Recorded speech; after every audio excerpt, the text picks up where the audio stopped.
Welcome back, everyone, to Freaky Tales Friday on this Freaky Tales podcast. First and foremost, I want to thank everybody on the live chat, everybody who liked, comment, subscribed, everybody who's going to be calling in, everybody who shared this, and everybody who's been waiting. I know it's been about 2 weeks, so I apologize for that, but there's only one of me, and there's only one of Marvelous, so whenever we can get together, we'll do it. So, but we got some good content coming forward to you guys. We're going to answer some of you guys' questions, and then we'll eventually open up for the calls. You know, one thing that I try to do, I try to keep everybody happy, but I know that's never going to work. Some people say you should just take calls all night. Some people say the calls mess it up. Some people say it should be more teaching. I try to keep a balance, so please understand that. So with that being said, you know what? I want to thank everybody once again who tuned in. And Marvelous, once again, thank you for being a part of the show. Thank you for having me, bro. No, you know what? I'm glad you're here, man. You know what? We always have good conversations. We always discuss good topics. And I like it when the callers call and they ask certain questions. Many times people call in, or I should say submit their questions, and a lot of them are always somewhat the same. Some people will DM me the next day and actually end up telling me, hey, listen, you didn't answer my question. Well, we answered the Enoch question like 8 times, Mm-hmm. you know? Yeah.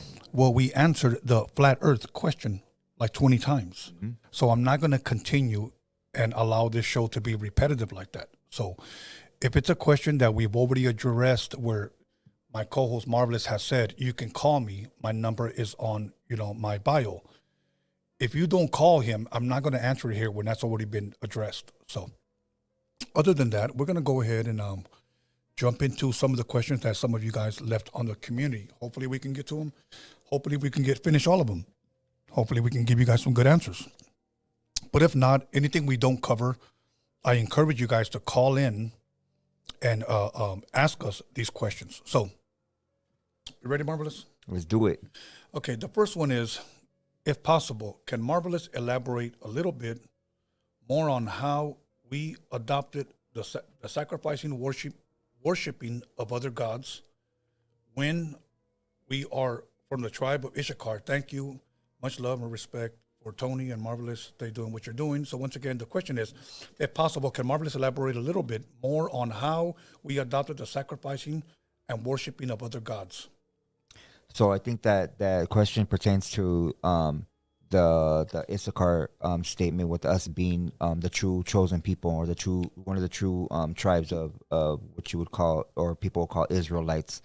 So I think that we adopted the sacrificing and the worship of the gods under our various captivities, or time periods of different centuries and being in captivity of, and I say their bloodline, I always make the same reference of the Canaanite or Nephilim giants when they were integrated into our tribes. So if you go to different tribes back in those times, like say the 14th century, 12th century, so on and so forth, in the Asiatic tribes, in the European tribes, like such as Vikings or samurais or the Mexica or Inca or Maya, there were giants in our tribes, and in all of our nations, even the Samoa from Samoa, all of them. So I think they integrated those worship and sacrificing to those gods within, you know, those time periods, and to worship different things, like saying just specifically the Mexica, like you know, for us to have rain, we had to sacrifice,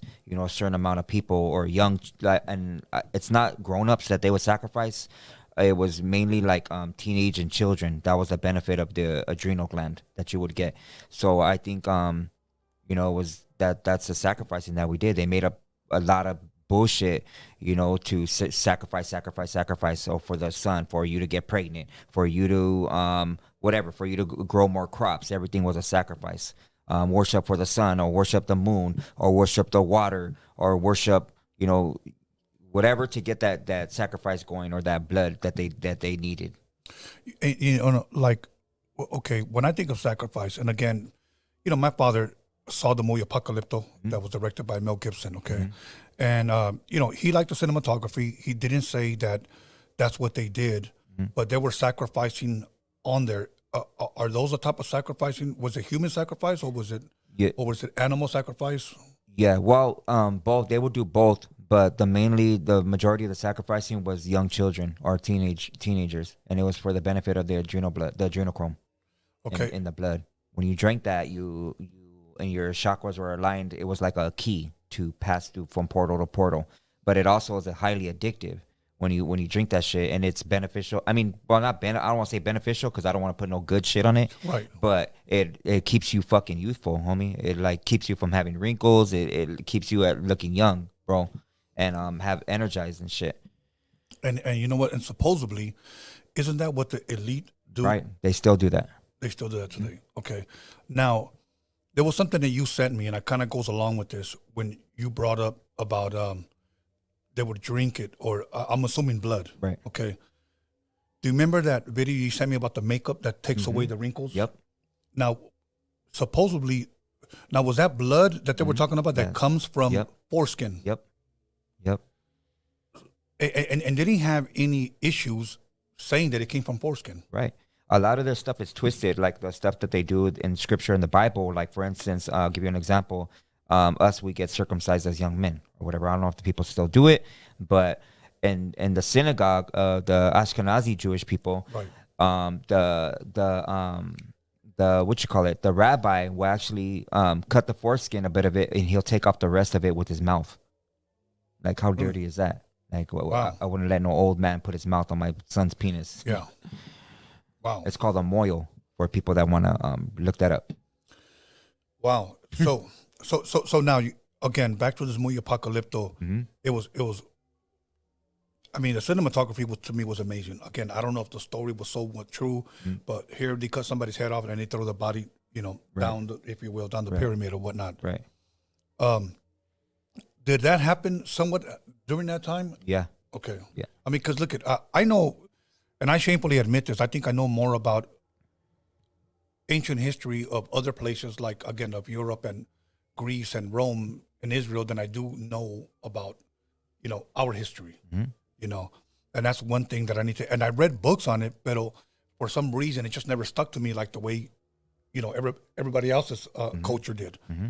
But that's very interesting. So I encourage everyone to look into that. I didn't know so much about that drinking of the blood the first time I ever heard it, but the way this guy said it, it just sounded so weird. It was like 1997, and this was probably my second job ever. And I was working at a warehouse, and there was a guy delivering stuff from UPS, and he started talking about the elitists, like to some of the guys I was working with. And he was saying how in China they eat babies. Mm-hmm. Now, this was the first time that I've ever heard something like that, but this was 1997. Mm-hmm. Now, say that that's true. This has been going on for a long time. Centuries.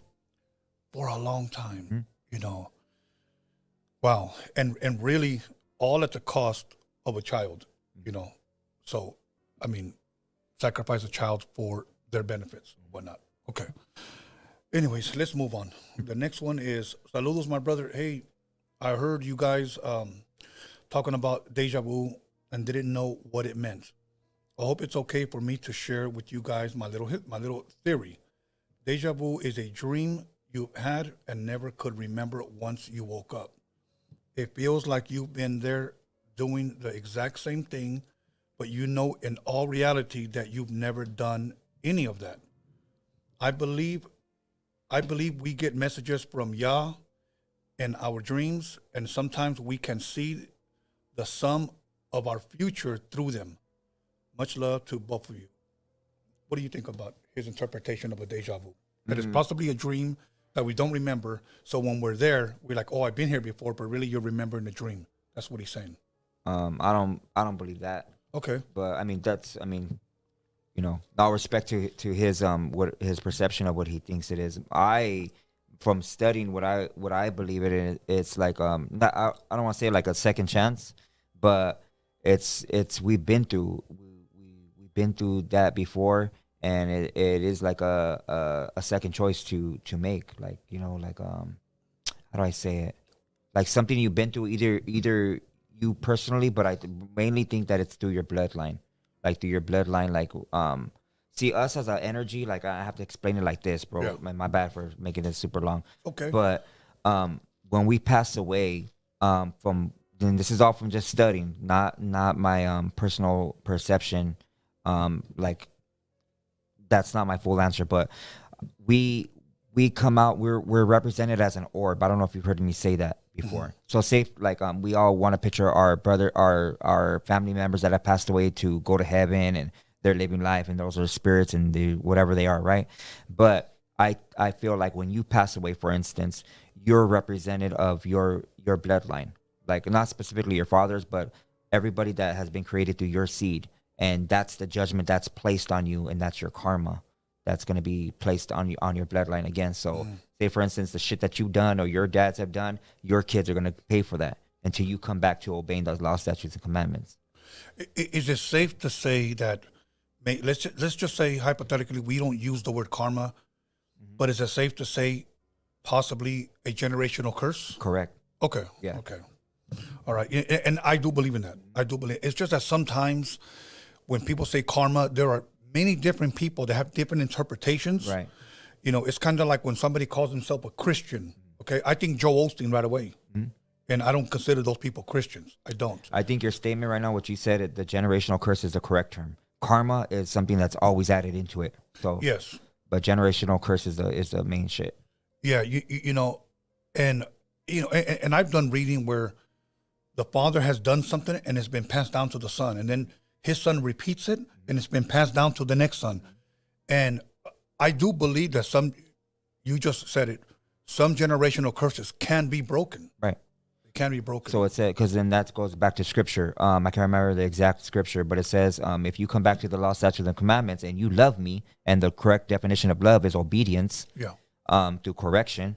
If you come back to the law, statutes, and commandments, I will erase that curse on your bloodline like as if it never was, and protect your bloodline 7 generations to come. Good answer. Glad you shared that. Okay, so I hope, because he said it was his theory, that's what he believed. Yeah. Cool. Okay, So here we go. Saludos, Tony and Marvelous. Just wondering if you guys have heard of the demon possessed. I don't know if it's GERBILS. I don't want to say gerbils, but that's what I get. So it says demon possessed or gerbils in the mountains of Peru. Maybe it's gerbils, or I don't know. Keep up the fantastic work and Happy New Year's. Okay, so once again, wondering if you guys have heard of the demon-possessed gerbils in the mountains of Peru. Anybody here? I've never heard of that. Nah. But you know what? As a matter of fact, Norbert, Google that. GERBILS.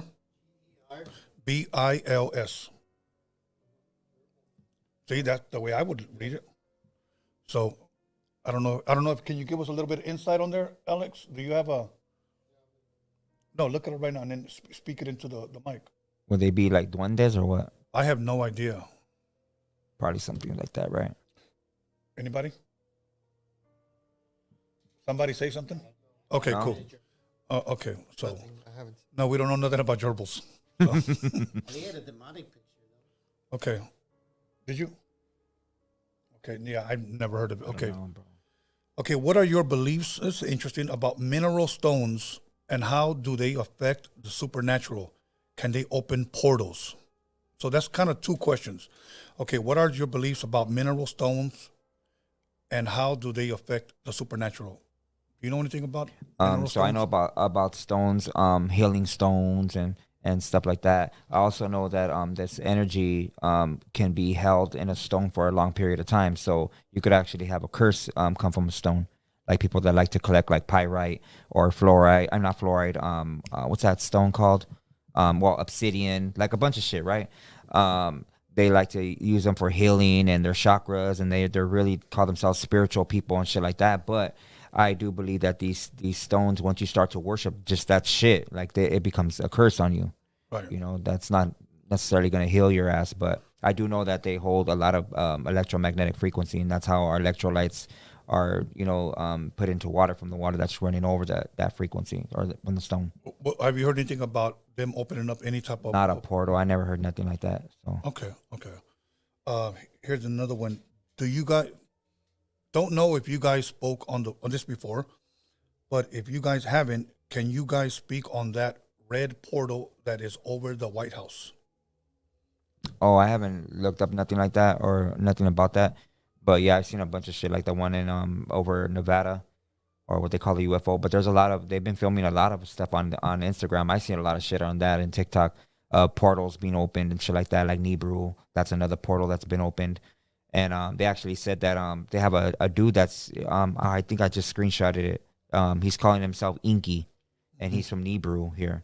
And I know that their government's supposed to reveal their communications with aliens and shit like that very soon. So, you know. Okay. I've never heard anything about a red portal that is over the White House. Yeah. Okay. There's another. So the White House is actually barricaded right now. They have like a big ass wall around. I don't know. They put like a big old fucking gate and shit like around the whole perimeter of the White House. Oh, I don't even hear about that one. Okay. Marvelous. If space isn't real, do you think that images and sounds of NASA releases of black holes are how the portal's energy or frequency look and sound? Let me read that again. Marvelous. I'm like, if space isn't real, do you think the images and sounds NASA releases of black holes are how the portal's energy or frequency look and sound? I don't know, bro. So, okay. Then here's another one. If they have to show us what they are doing, or is it all fake and just to add into the lie? Well, and they're sacrificing their ritual and their belief system and the occults that they're involved in. They do have to show. It's part of their whole curriculum that they have to show us what they're doing for whatever reason. I don't know. I believe that it's I don't know. It's told by them by the teachings that they're getting from the fallen angels. They're obviously getting that message from them. So whatever, I don't know why they would want to show us or what the whole outcome is supposed to be or what, but okay, you said something interesting. You just said whatever messages they're getting from the fallen angels. Right. The reason why I bring that up is because if you guys want to look up Alex Jones, now once again, I don't believe everything he says, but he just did say something that was intriguing to me. This was on the Joe Rogan show. Actually, before Joe Rogan moved to Texas, he was still here in LA. And he said that the elitists, and I guess this was like a 4 or 5 hour interview, the elitists meet, he said, not necessarily fallen angels, but he said, no, he didn't say demons. He said with the fallen angels that are giving them the technology for, I guess, for what's to come in the future. So Joe Rogan was like, wait a minute, like, where are you getting this from? And then he began to explain how they take, like psychedelics. What is that other word? Hallucinogenics. Yeah, hallucinogenic. Yeah, that they take this, and that's how they're able to enter. I'm going to use the word portal or the door. Yeah. And then these things come down, and they meet with them, and they give them their orders. Yes. Yeah. Yes. Do you believe stuff like that is real? Oh yeah, definitely. Yeah. Okay. Now, do you recall when is the first time you possibly have ever heard of something like that? Do you remember, like, how many years ago? I think it was in the 40s. One day, well, you know what? No, my bad. Well, you know what? It was the 40s, or I think it was the 40s, or in or around the time where they were overthrowing Hitler, and Hitler was fighting from the Arctic Circle, where he had one of his big ass military bases, and that's where they had been communicating with them. But when they sent our ships out there, they were attacked by these UFOs or shit that fucking sunk some of the ships and shot down planes, and they had no. We didn't have the equipment to fucking battle that shit, Right. But now that they have established bases there and overthrew, that dude or whatever, now they're getting all the communications and what to do, and all this shit that's going on is part of that plan. Now, let me say this. I believe that that's true. Okay, I truly do believe that. But you know how that sounds to people that are listening. Crazy as fuck. Of course. When I first heard it, homie, I was like, man, shut the fuck up. No, you're right. But let me bring something to remembrance to you guys. And I shared this not too long ago, maybe on, I don't know, a third episode ago. How the story in the Bible tells us that Satan had musical instruments in his body, and supposedly, and just to simplify it, in heaven, he was pretty much the choir director. He played music so that they can worship God, okay? That music was created for God to be worshipped. Now, the story goes, Satan gets kicked out of heaven, comes down here with a third of the fallen angels, and then Cain kills his brother. Cain's descendants are the first family that are mentioned with music and actually even weapons, okay? Swords and music, okay? I just thought it was interesting that here we have descendants from a murderer, and they are the ones that are mentioned with music, okay? Now, is it possible the same way they meet with the elitist, that they come down and give them certain things like knowledge, on what to do with certain things, okay? That these things came down and gave them music? Gave whom music? Cain's descendants. Well, yeah, I mean, they gave us everything. And it says, like in the book of Enoch, it says what angels gave who what? Like Azazel taught war, and the women the art of ornament in your body and deception, and perversion and shit like that. And Arachiel gave whatever he gave, but it shows you what angels gave what. And I just think that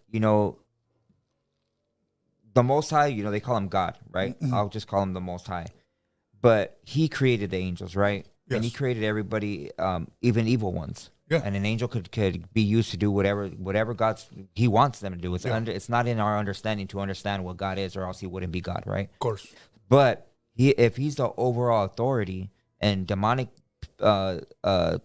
demons, or angels are doing whatever they're doing, it's because they're not commanded, but God is letting them do that. Yes. For a reason, So whether the fallen angels are doing whatever they're doing down here, it's because they're supposed to. There's a bigger plan that's not in our understanding yet. Right. Right. So I think like they talk about heaven or whatever. Like, if it was so easy to go to heaven, why would God let anybody there? Like, it has to be a challenge. Like, if somebody's gonna take over your last name or this house or whatever, wouldn't you want your strongest son?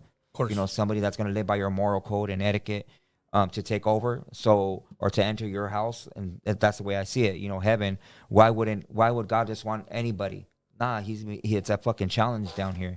To see, can you live by these commandments? Can you be obedient? Can you have morals, or do you have the etiquette, moral understanding to fucking inherit this kingdom that I made for you? For those that do believe in heaven or whatever. Yeah. Okay, that's understandable. Okay. We're gonna move on to something else. Okay, Yeah. This is something that I found on the website, and I found on the internet, and I could not believe what I was reading. And a lot of times these things are right under our nose, things that we would say, "There's no way, there's no way, there's no way." But I want people to Google this, okay, and look it up, okay, because now I like to say we live in a generation of information where all you got to do, if you don't want to type it into Google, you just speak it, okay, and then it'll appear. Yep. Okay, so here's my thing. Look up, Norbert, look it up. Human Meat Project. Yep. Human Meat Project, okay? And let me read to you. It says, over time, the human population has increased rapidly across the globe, leading to a higher demand for food, especially meat products. With this increasing demand, land for residential area has become more difficult to find. And from farmers, we have risen every year, making the lives we lead less sustainable. Okay, hopefully I didn't read that right. We believe that by donating bodies or organs, we can make a change by creating alternative meat consumption options while addressing the value of a personal body. Now, we are talking about cannibalism here. Cannibalism, okay? So once again, I'll give you guys the website, Human Meat Project. Let's go to the next one. It says Human Meat Nutrition Facts, okay? One body can feed up to 40 people, okay? Human meat often understated for its nutrients. Human meat protein and fat density could have the same or better than other convenient meat product like beef, chicken, or pork. Okay? Human meat taste and texture is similar to pork. Not to mention the quality could be substantial depending on quality of life rating. So if you're a healthy person, your meat tastes better. Mm-hmm. You know, look, if this is legalized, honestly, then Jeffrey Dahmer should have never been put in jail. Mm. Okay. So now we got Dahmers over here on websites. Yep. Okay. Okay. Once again, one body contains every essential animal, minerals, vitamins needed for daily intake. Not only one body could feed up to 40 people, it also the most attainable resource for meat and fat consumption. Okay?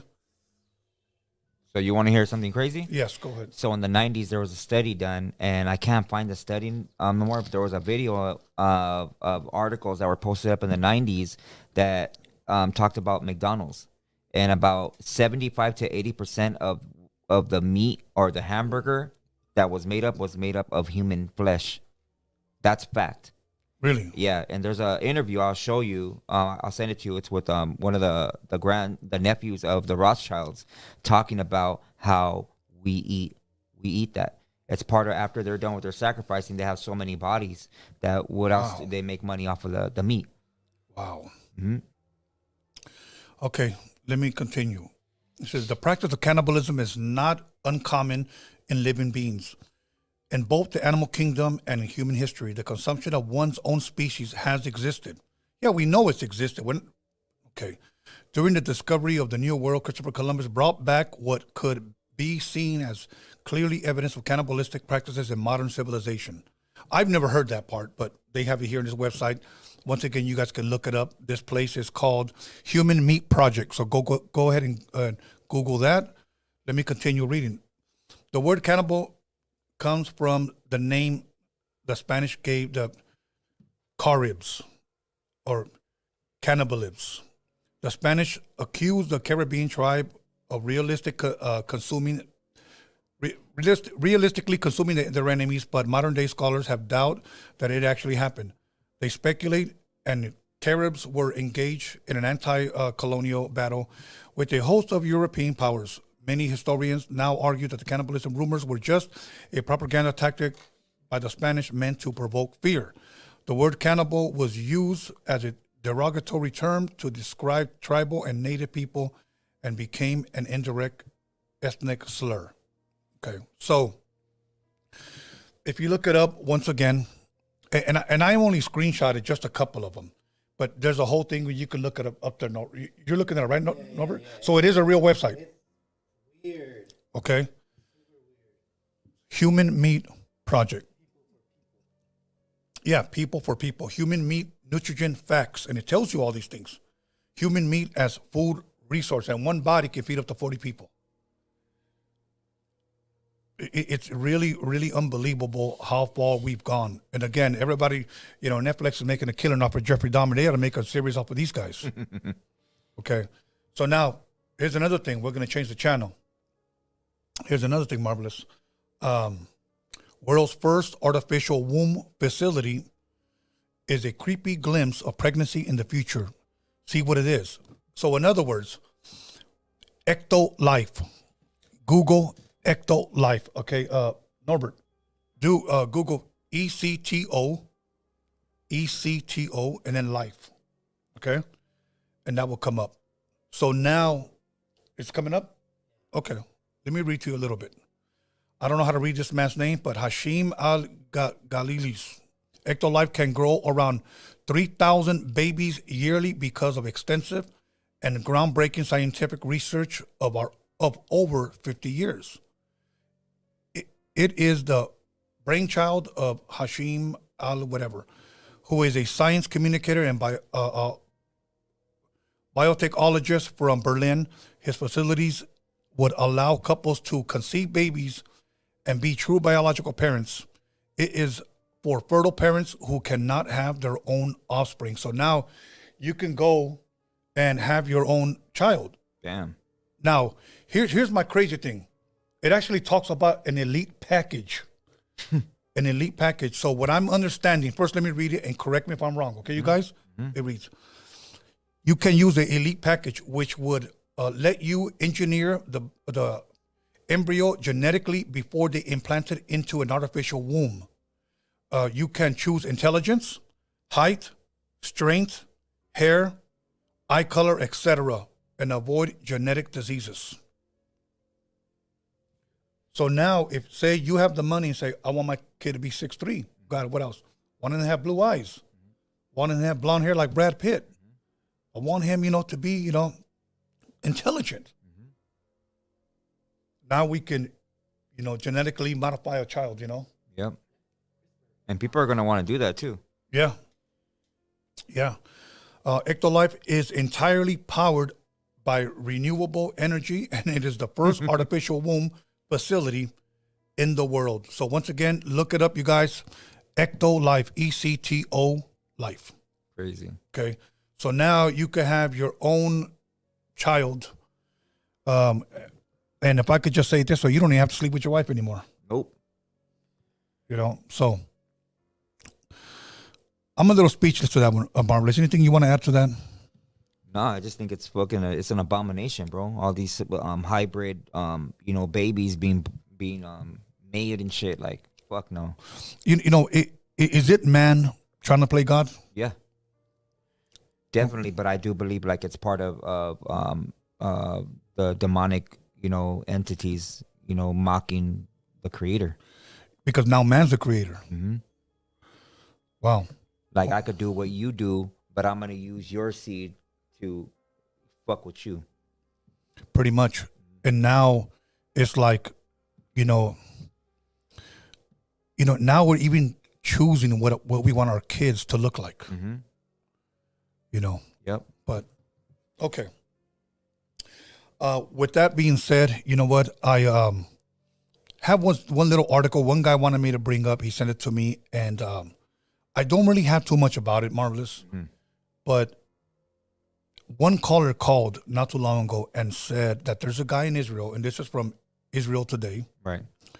And it says, Israeli rabbi says he's already holding meetings with the Messiah. They're saying that there is someone who people are calling the Messiah. He's supposedly has already done several miracles, maybe like 5 or 6, they said.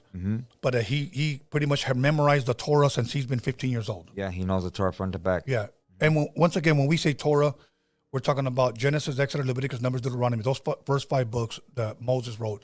So supposedly he memorized them. Now, I really don't know how impressive that is, and I'm going to tell you why, Marvelous, because I have a Muslim friend. Okay. Now, he's a very, very devout Muslim. His daughter was getting a certain award that is only given to if you will, elite Muslims. And I'm going to tell you why. Because she has memorized the entire Quran. Okay? Now, I know surah is the chapter and ayah is the verse in the Quran. And she memorized surah and ayah all front and back. Now, this guy just memorized the Torah. He memorized 5 books, which is good.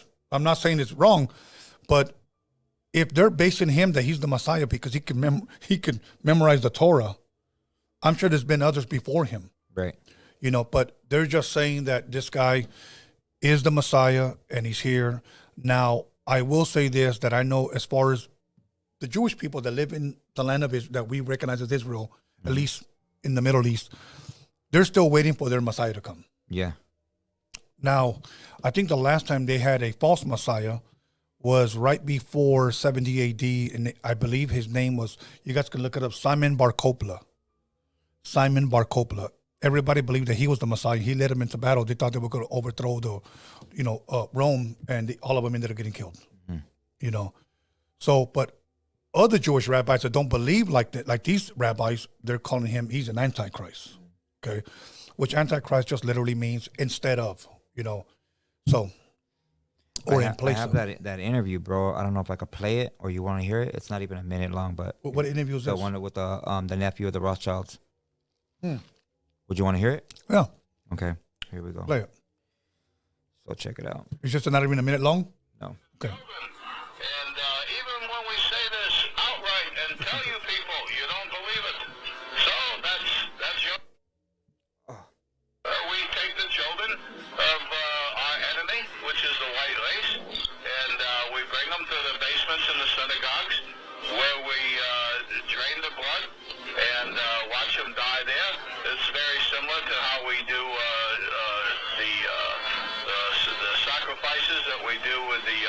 butchering, and so we do that, and then we mix it with the Passover bread, and so we eat the blood of our enemies. And the bodies, we're not cannibals, so what we do is we take those, because we can make some shekels, and we give them to the slaughterhouses, and those are pounds and pounds and pounds of meat that we grind up in the sausage and the hamburger, and that's why we made those the most popular thing, sausage for breakfast and hamburger for lunch. And so all the goyim out here are really eating their children. And even when we say this outright and tell you people, you don't believe it. So that's your... Wow. There's more, but yeah. And how old was that? That's I think in the early 2000s, bro. That was they interviewed him. And he just clearly just said it. Yeah, he's talking about they're really open with their shit. And nobody's done anything. No. Well, who is? Let's be honest. Who is? Okay, Alex, let's go ahead and put up the number. Let's just go ahead and jump right into these calls. So Yeah, they tell you, bro. And it's crazy, that study that was done on the meat that's in what the hamburgers composed of, bro. Yeah. And they made that 3 meals a day that we're supposed to be eating. We're not supposed to be eating 3 meals a day, let alone that much meat. That's not where protein comes from. Protein comes from the photosynthesis that's given to the plant by the carbon of the sun. You know, that's the animals getting the first stages of protein. come on, Marvel. Let's see. Caller, But your hey, name. what do I know? Caller. Caller called back. For some reason, the first caller never gets in. So here we go. Caller, your name and where are you calling from? My name is Jose. I'm calling from Santa Rosa, the 707. Jose, how are you tonight, man? Thank you for being a part of the show. You have a question I'm or a good. story? I got a story, man. It's a story that I haven't heard. I've been watching your episodes since episode 1. And I got an interesting story that I've never heard anybody share. So about 7 years ago, hopefully it's not too long. I'll try not to make it long. But about 7 years ago, I was going through a phase. I ended up with a herniated disc, so I wasn't working at the time. Uh-huh. And I was having nightmares every single night to a point where I would wake up scared. And this would happen like every single night. I would start seeing things, like I had a lady whisper to me, you know, seeing shadows, knocks. Like a lot of stuff was happening to me at that time. And this was like a month, 2 months, 2 months that it was happening. And this one time I was in my room, man, and like I would stay up till I would fall asleep because I was, you know, freaked out. And it was around 2 a.m. I'm in the garage, my house, watching TV. I get up to go to the bathroom, and as soon as I open the door, I see this, like, something fly towards me. So instantly I duck down, right? Like, Yeah. What is this? And it was something white, bro. So I turn around and expecting to see like a pigeon or a bird or something. I don't see anything there. So I stay there for a minute trying to figure out what it was. And there was nothing there. So I go to the bathroom, come back, you know, observe the room a little bit, don't see anything. And I sit down again. And out of the corner of my eye, bro, I see this orb. And it was like the size of a softball. And I turn around and I'm looking straight at it, like 3 feet away from me. And it's going, so my door and my TV, they're like 3 feet away. They're at the same wall. And I see, and between them, I have like this thing where I put my dirty clothes, right? Mhm. And this thing's floating right towards it, dude. And it's like a dark gray, white, smoky, like see-through almost. And I'm looking at it, and I'm trying not to blink, because if I blink, I feel like I'm going to lose this thing, right? Like, what is this? So I see it go in there. My heart's beating. I get the courage to go and walk up to it, freaking out, not knowing what to expect. And I look inside, dude, there's nothing there. So I start pulling the clothes out, there's nothing there. And I go back, I go all the way to the back of the bed, you know, just sitting there waiting, you know, because I'm freaked out till I pass out. Well, after that moment, nothing ever happened. Like, everything went away. Like, no, I didn't have no more experiences, no more nightmares, and it's been 7 years since that point. And I didn't know there was, like, you know, something in the air, but after that happened, it just felt like, I don't know, like light. You know how they say there's tension, you can cut it or whatever. I didn't even know there was that kind of tension, and it just felt, you know, clear. So I've never heard anybody talk something similar, but I just want to share my experience. Awesome. Anything you want to add to that, Marvelous? That's a trip, bro. Well, Yeah, I've never heard anybody mention anything like that. So yeah, likewise, but I just bro. want to say, hopefully you guys have a good night, man. I appreciate everything, Marvelous. Hey, thank you, homie. Conversation with Marvelousness, with Norby. Shout out to everybody. Been enjoying it. You know, Absolutely. you guys give me something to listen to at work. So looking forward to more. Thank All right, you. guys. Have a good night. You too, homie. Okay, let's go on with the next caller. We must have missed about 7 calls. I appreciate at least she's kept it short. Okay, let's go. Caller, your name and where are you calling from? Yeah, Tony, what's up? My name's Euphrates, and I'm calling out of Seguin, Texas.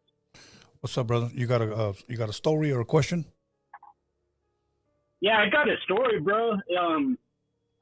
Actually, this story's about a night when I was working overnight at my job, right? So I work overnight at a steel mill, and between downtime, I was watching this documentary.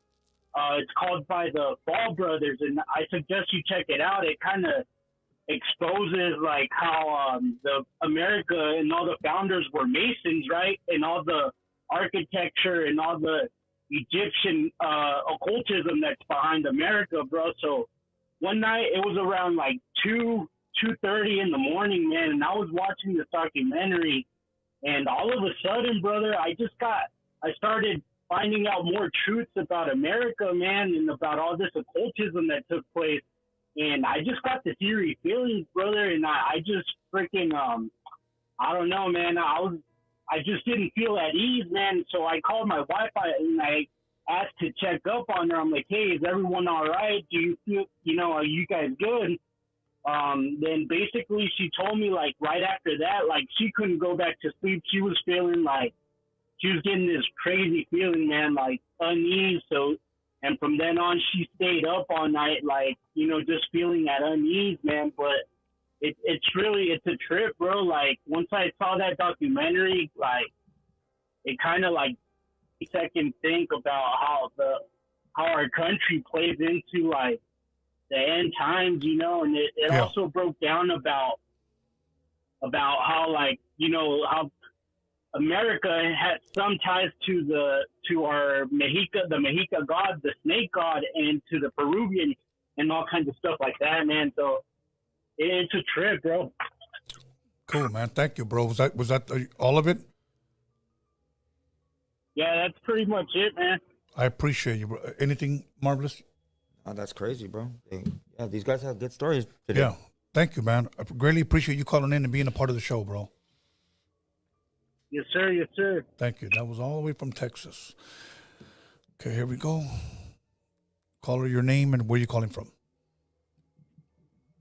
Hey, you know what, man? I'm tired of these motherfuckers talking shit. About saying the old school ain't nothing, and the old school's played out and shit, man. Fuck those levels, homie. This Familia Records, homie. This how we do it. That shit, old school stilo. We don't give a fuck, dog. You got a story or a question?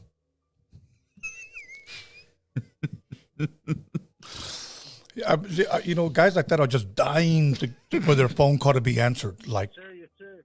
they're just dying for their phone call to be answered. Now, that was a freaky call. Okay, let's go.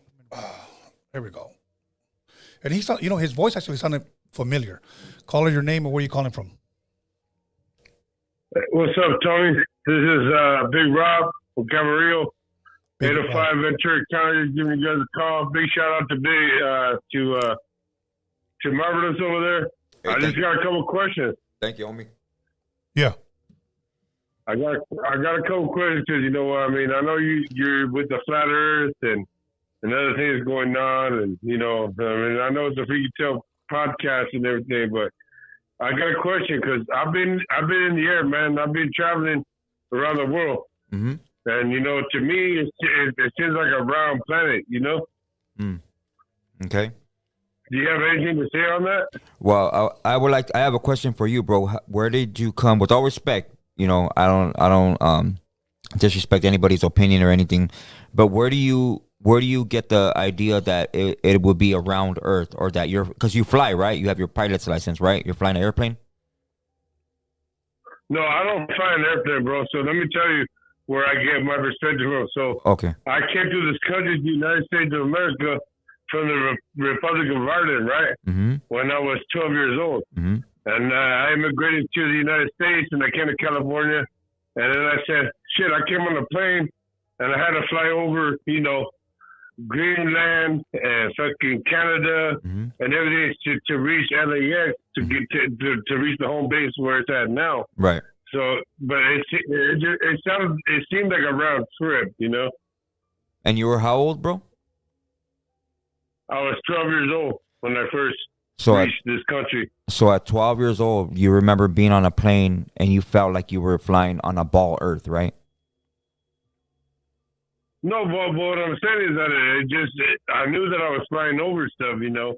Oh, of course. Like I was coming, like, I'm not saying it was like a flat Earth, but that I was actually traveling over countries and you know, continents, and I reached my way to the United States. Right.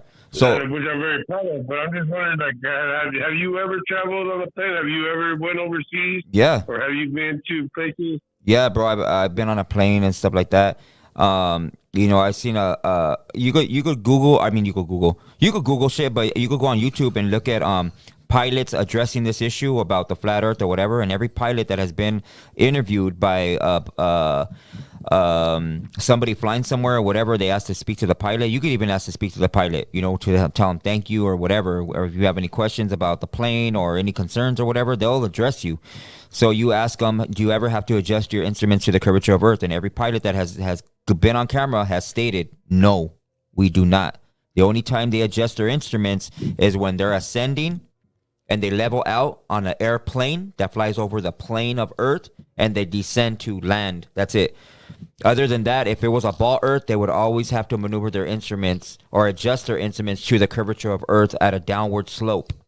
Also, you would have to, if you were going against the Earth's rotation, because they say the Earth rotates too, if you flew with the Earth's rotation, you would never get to your destination.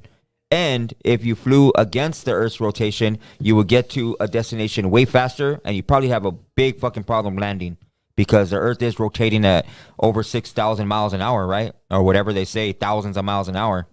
So that's kind of a ridiculous statement for them to make.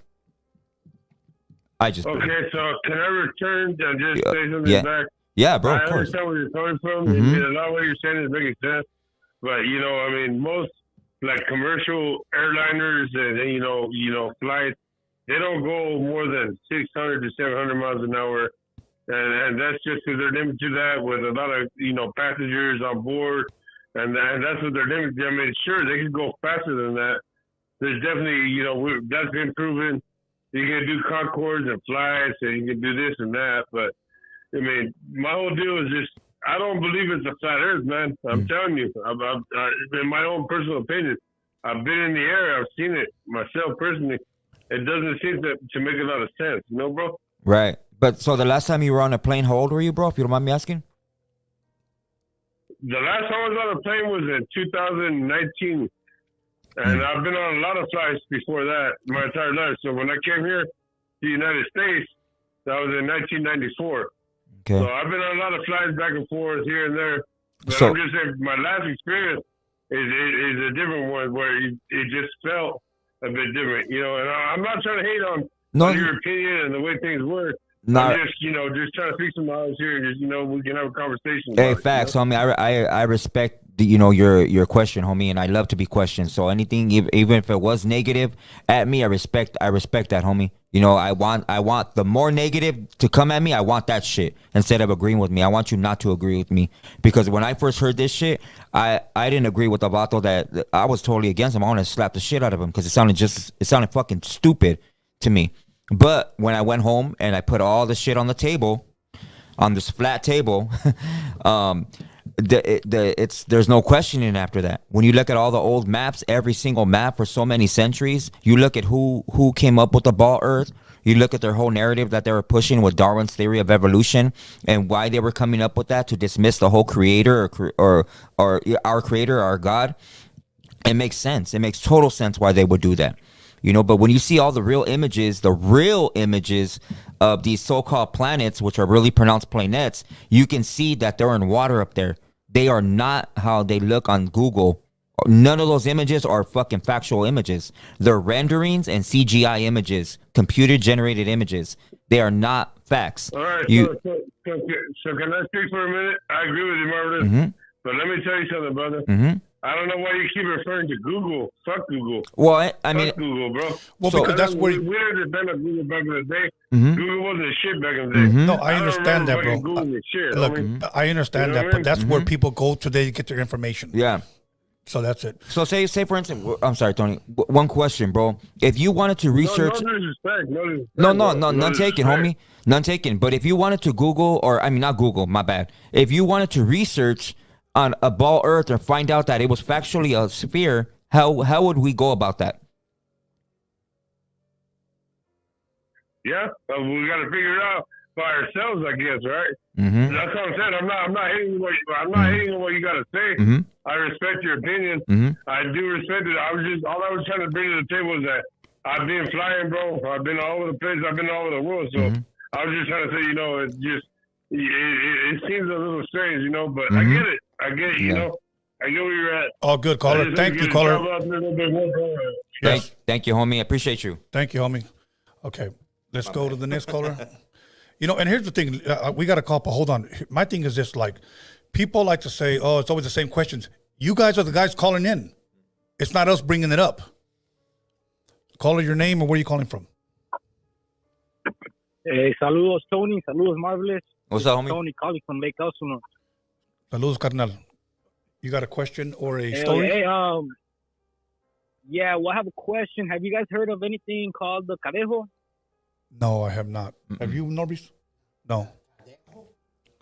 That's what he said. No, it's supposedly like whenever you're traveling at night, se te aparece like a white one or a black one, depending what it is. One is good, one is bad. And my dad would tell me these stories. He's from Salvador. He would tell me these stories that my grandpa would he would be able to see it. And every time he would travel at night, it would follow him, to protect him. Really? And I've heard all these myths, everything, these stories, but nothing much other than that. Only a few people know about it. Okay, no, I've never heard about that. I mean, but only one time I did see a white image, and I've shared this story before. It was in Oxnard, and this thing actually attacked me on my bed, and my kids actually had to help me up. My two boys were sleeping right next to me, but I saw this thing, and it was white. And it was the first time I ever saw it white. Before that, I would just see black silhouettes in the dark, and they're silhouettes because they're darker than the dark room or the dark place where you're at. So, yeah, I've only seen one white one time. So. Oh, damn. All right, well, yeah, I was just calling to ask that. Well, you guys have a good night and You too, happy bro. New Year's to all, and keep it up with the Freaky Tales podcast. Big fan. Thank you. You too, homie. Marvelous, I've been traveling since 1990, bro. And I've been flying everywhere, okay? But I'm going to be honest with you. I can't tell if the earth is flat or round on a plane. So when somebody says, I've been flying everywhere, I could tell it's round. No, you can't. No, you can't. Okay. Caller, your name? Where are you calling from? I can't tell if it's flat or round. What's up, Tony? What's up, Marvelous? What's up, homie? Turn your television down a little bit, bro. Please. Oh, Dispensa. Hey, this is Hector calling from Orange County. How are you guys doing tonight? Doing pretty good. Hey, I got a question. Hey, Tony, I've been hitting you up about the Freaky Tale t-shirts. Any word on those? Oh, yes. I can have them this week. If you could hit me up on Monday. Now, which page, bro? So that we're specific. Are you hitting me up on the Tony Vision page or the Freaky Tales page? I think I've been hitting you up on the Rhodium one. My name is under CLS members. I think I've been sending you a couple of videos about some voodoo witches before. Okay. But if anything, after the show, I'll send you my info. Yes, please. But look at my name is on there. @_ Tony Vision. That's my page. @_ Tony Vision, and I'll get you that info. For sure. Thank you so much. Okay, my bro. Did you have a story? I don't want to hold up you guys' time. I just want to ask about the t-shirts. And thank you so much. I hope you guys have a good night. Happy New Year's. Yes. Happy New Year's to you too, brother. Thank you. Okay, let's keep it rolling. Please, no more flat Earth questions, please. It's like, I mean, it's not a debate. I'm glad that you answered them, but it's not a debate. Sometimes some people like to get aggressive and then say, I'm not trying to argue. Okay. Call your name and where you calling from. Yo, from Phoenix. What's good, bro? You got a question or a comment? Hey, I got two questions real quick. Yo, Tony, knowing that you had sleep paralysis, I used to get that like when I was younger, like when I was smaller, I would get it pretty bad. But now that I'm older and well, yeah, now that I'm older, I can't remember the last time that I got them. Why do you think like we get them, or like why did it like just randomly stop? You know, I don't have an answer for everyone, but I have my answer because I used to get them all the time. Right.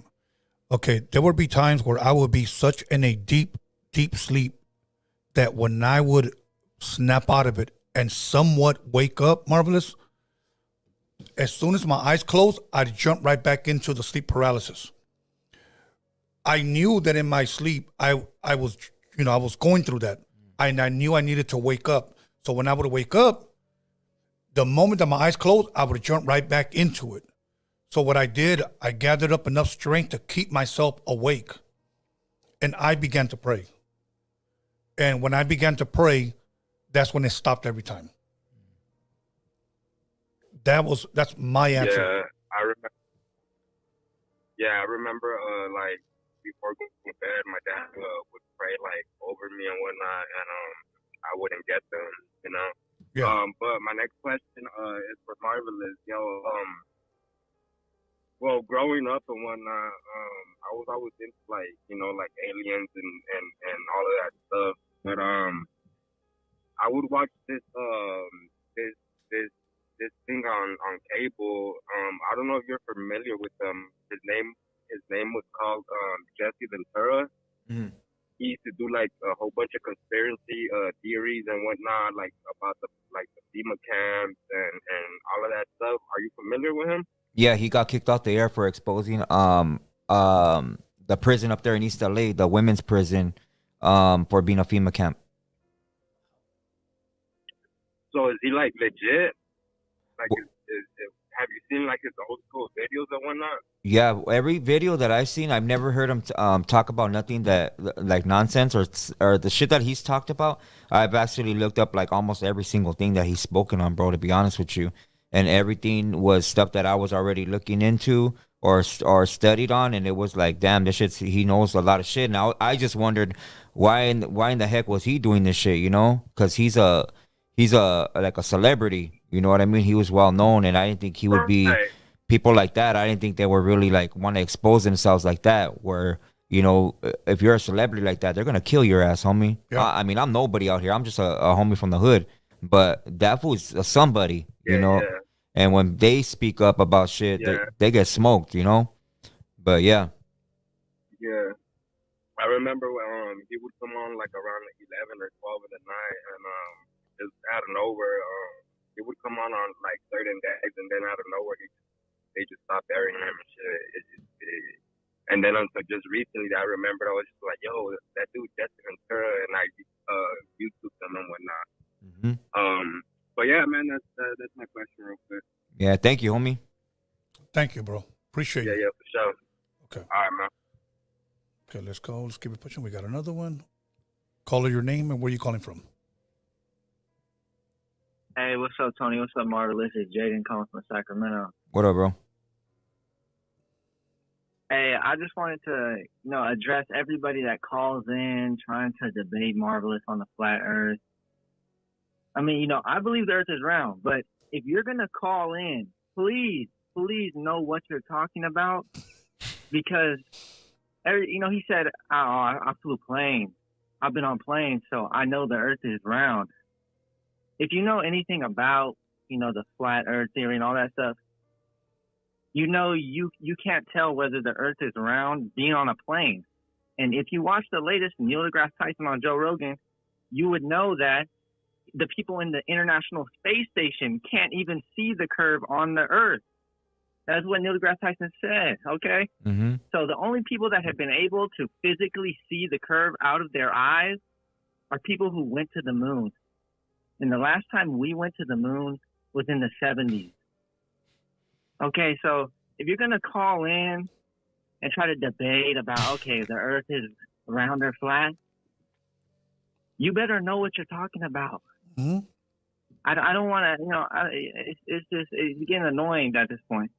No, it is annoying, and like I told Marvelous, I think 2 calls before yours, I've been on planes, bro, for a long time, okay? I've flown everywhere. You cannot tell if it's flat or round on a plane. So when somebody says, you know what? Straight up, that.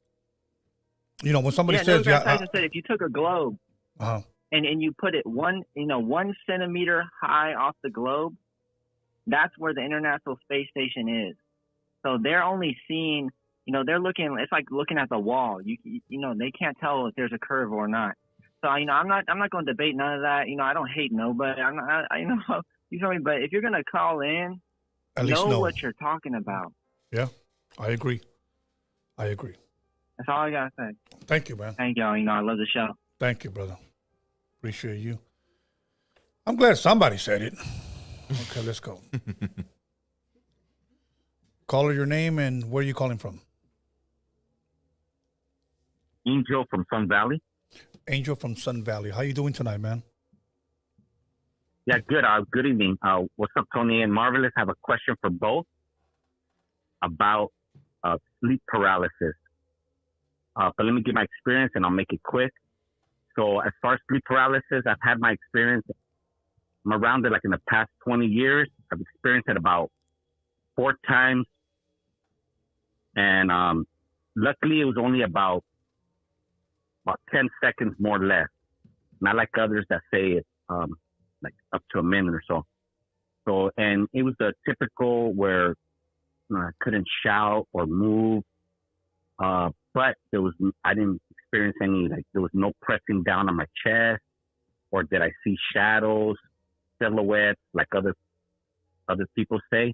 Yeah. However, it was very frightening. Yeah, so trip out. So one day I'm at a Barnes and Noble bookstore, and as I'm browsing through the store, I was at the spiritual section, and I look at a book.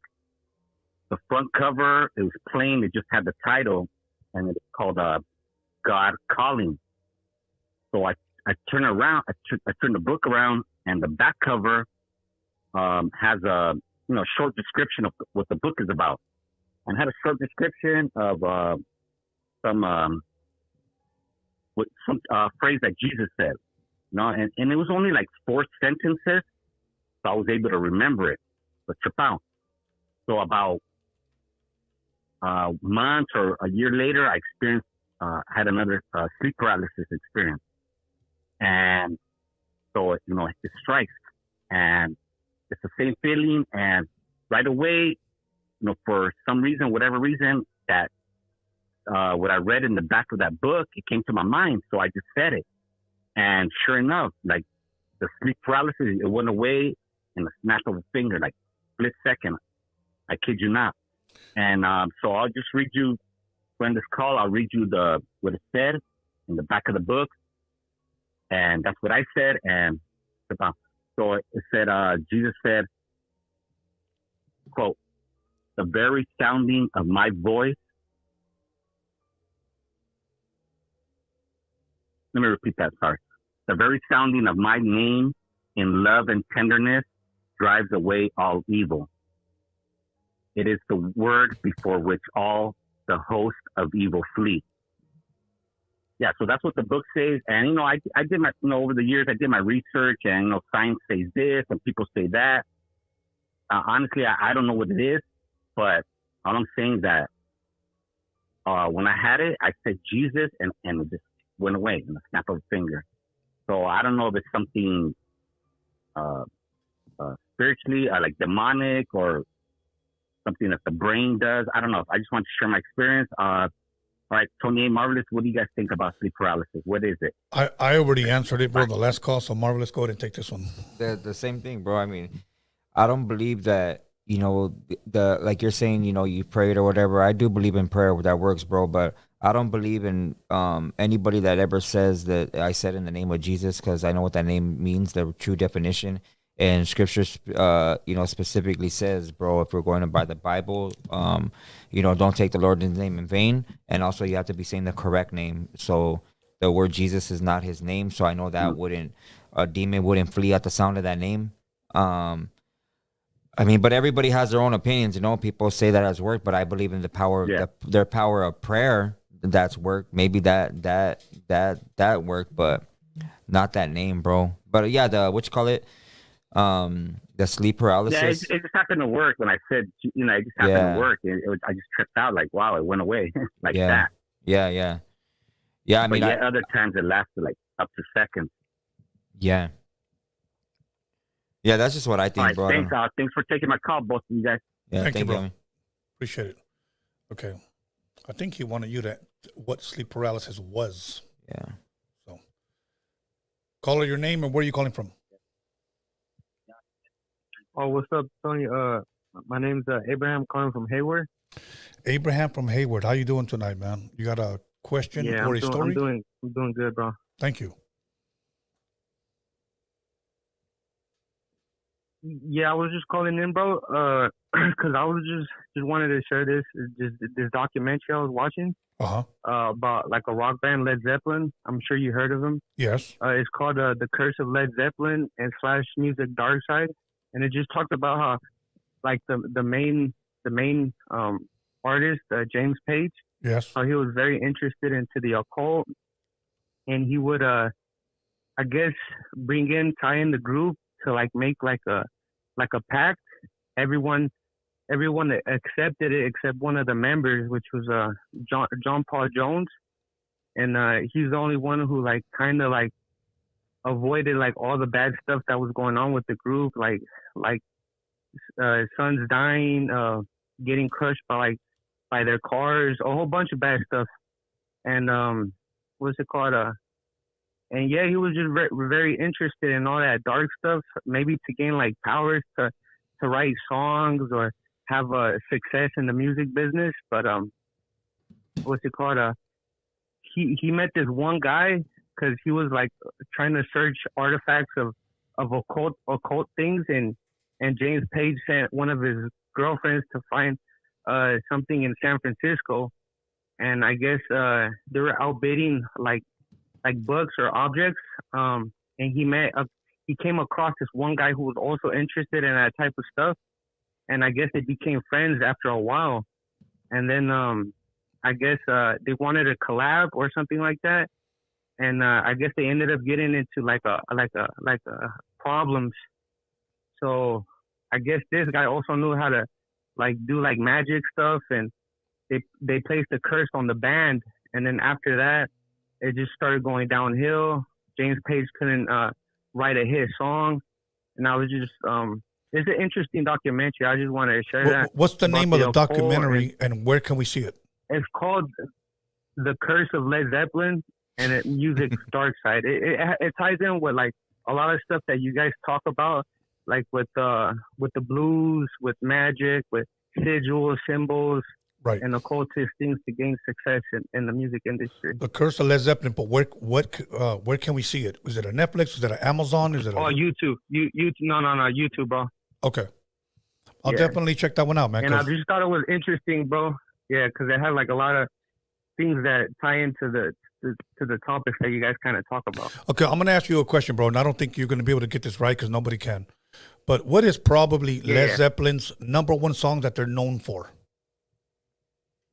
Stairway to Heaven. Stairway to Heaven. That's when somebody gets a guitar. That's the first, pretty much, the first song that people want to learn.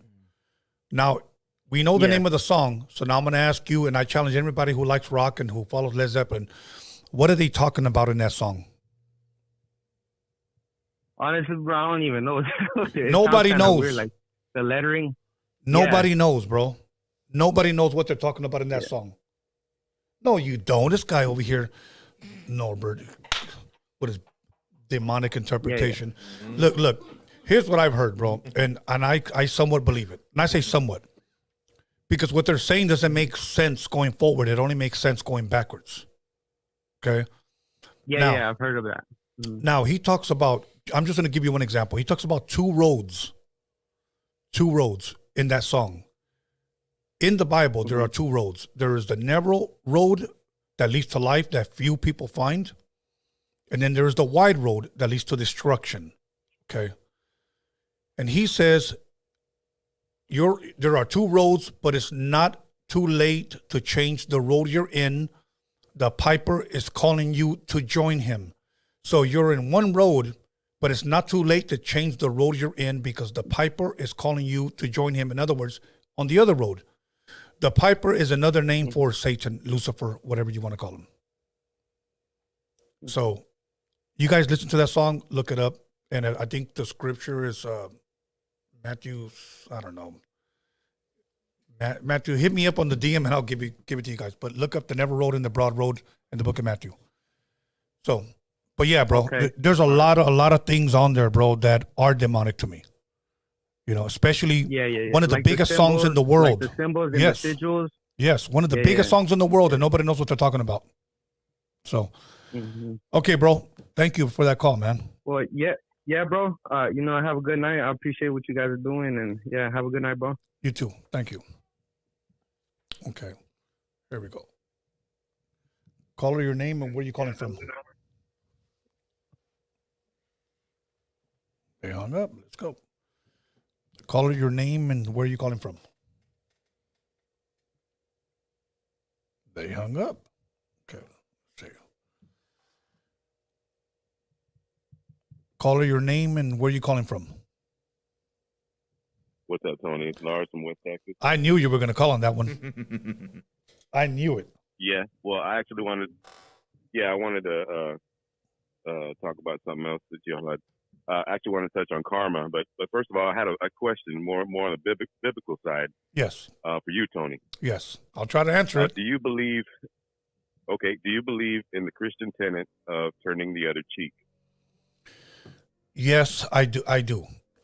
And many people interpret that scripture very, very differently. For an example, right.